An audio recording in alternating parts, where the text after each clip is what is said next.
నా పేరు ప్రతిభ అండి. నేను జగిత్యాల డిస్ట్రిక్ట్ నుంచి వచ్చాను. ఓకే. ఎన్ని ఇయర్స్ కష్టం అండి ఇది? నేను ఒక 5 ఇయర్స్ నుంచి యూపీఎస్సీ ప్రిపరేషన్లో ఉన్నానండి. నాది యూపీఎస్సీ ప్రిలిమ్స్ అవ్వట్లేదు ప్రతిసారి. మీన్వైల్ గ్రూప్ 1 నోటిఫికేషన్ వచ్చింది. సో ఇంకా సేమ్ ప్రిపరేషన్ సేమ్ లైన్స్లోనే ఉంటుంది కాబట్టి నేను ఇది కూడా ప్రిపేర్ అయ్యి రాశాను. నాకు 165 ర్యాంక్ వచ్చింది. Now I'm getting DSP post అండి.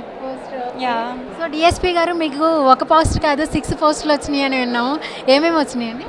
రైట్ అండి. నాకు గ్రూప్ 1తో పాటుగా గ్రూప్ 2 వచ్చింది, గ్రూప్ 3 వచ్చింది, గ్రూప్ 4 వచ్చింది అండ్ సిడిపిఓ అనే ఒక జాబ్ వచ్చింది. తర్వాత జూనియర్ రీసెర్చ్ ఫెలోషిప్ కూడా వచ్చిందండి సోషియాలజీలో.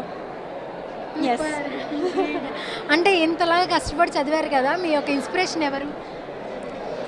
నా ఇన్స్పిరేషన్ నేను ఎస్ఆర్ శంకరన్ సార్ స్ఫూర్తిలో స్టడీ సర్కిల్లో జాయిన్ అయ్యానండి. ఆ స్టడీ సర్కిల్ కూడా ఆయన స్థాపించిందే. సో ఇంకా పేదవాళ్ళకి సర్వీస్ చేయాలి అని యూపీఎస్సీ ప్రిపరేషన్లోకి వచ్చాను. మీన్వైల్ గ్రూప్ 1 వచ్చిందండి నాకు. ఓకే. ఫ్యామిలీ ఏం చేస్తుంటారు? అమ్మ అంగన్వాడీలో పనిచేస్తున్నారండి. నాన్న agricultural labourer. Agriculture labourer. Yes అండి. ఓకే.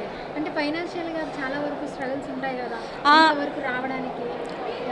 ఎస్ అండి. ఒక సంవత్సరం ఫినాన్షియల్గా హెల్ప్ అవుతుందిలే కానీ ఒక 5 ఇయర్స్ ప్రిపరేషన్లో ఉండాలంటే ఇట్స్ హైలీ ఇంపాసిబుల్ అండ్ కష్టం అండి. అయినా కానీ నేను స్టడీ సర్కిల్లో జాయిన్ అవ్వడం వల్ల టీఎస్ఎస్సీ స్టడీ సర్కిల్ అని ఒకటి ఉంటుంది, అందులో జాయిన్ అవ్వడం వల్ల ఫినాన్షియల్ బర్డెన్ ఎక్కువ లేకుండా నేను ఈజీగా నా ప్రిపరేషన్ పూర్తి చేసుకోగలిగాను. అక్కడ అన్ని ఎమ్యూనిటీస్ ఉంటాయి, అన్ని ఫెసిలిటీస్ ఉంటాయి. అక్కడ యూపీఎస్సీ ప్రిపరేషన్ ఇస్తారండి. మీరు కష్టపడి చదువుతున్నప్పుడు ఇన్సల్ట్స్ చాలా వస్తూ ఉంటాయి. రైట్. చాలాసార్లు గివప్ చేసే మూమెంట్స్ కూడా వస్తూ ఉంటాయి. అలాంటి గివప్ చేసే మూమెంట్స్ని ఓవర్కమ్ చేయడానికి మీరు మైండ్ని ఎలాగా ట్రైన్ చేసుకున్నారు? అవునండి, ఇన్సల్ట్స్ వస్తూనే ఉంటాయి. ఇంకా ఇన్ని సంవత్సరాల ప్రిపరేషన్ అంటే ఆల్రెడీ డిగ్రీ వరకు పీజీ వరకు చదివిన తర్వాత మళ్ళీ ఇంకో ప్రిపరేషన్ ఇంకొక జర్నీ అని అంటే పేరెంట్స్కి చాలా కష్టంగానే ఉంటుంది. దాంతోపాటుగా చుట్టాల నుంచి రిలేటివ్స్ నుంచి కూడా ఇంకా ఎన్ని సంవత్సరాలు చదివిపిస్తారు అనే ఆ డైలాగ్స్ వస్తూ ఉంటాయి. బట్ అలాంటి వాళ్ళందరికీ ఇప్పుడు ఇదో క్యాన్సర్ లాంటిదేనండి. చాలా హ్యాపీ మా పేరెంట్స్. నేను ఎవరికైనా ఏం చెప్తానంటే చదివిపియండి, పిల్లల్ని చదివిపిస్తే అది ఒక్కరోజు కాకపోయినా ఇంకొక సంవత్సరం అయినా you will get fruitful results one day. దానికి ఎగ్జాంపుల్ ఇంకా చూస్తున్నారు కదా, ఇంతమంది వచ్చారు, నేను కూడా ఒక ఎగ్జాంపుల్ దానికి.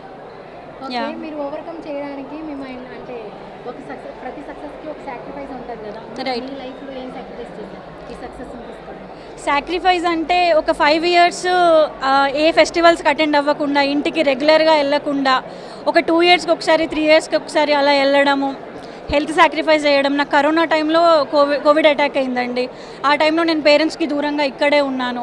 సో చాలా ట్రామటైజింగ్గా ఉంటుంది. చాలా సాక్రిఫైస్ చేస్తాం, ఒకటని కాదండి, చాలా ఉంటుంది. పేరెంట్స్ కూడా మనకు దూరంగా ఉంటారు, వాళ్ళు సాక్రిఫైస్ చేస్తారు, మనము చాలా చేయాల్సి ఉంటుంది. సో అలా అండి. సో కంగ్రాచులేషన్స్ డిఎస్పీ గారు. థ్యాంక్ యూ అండి.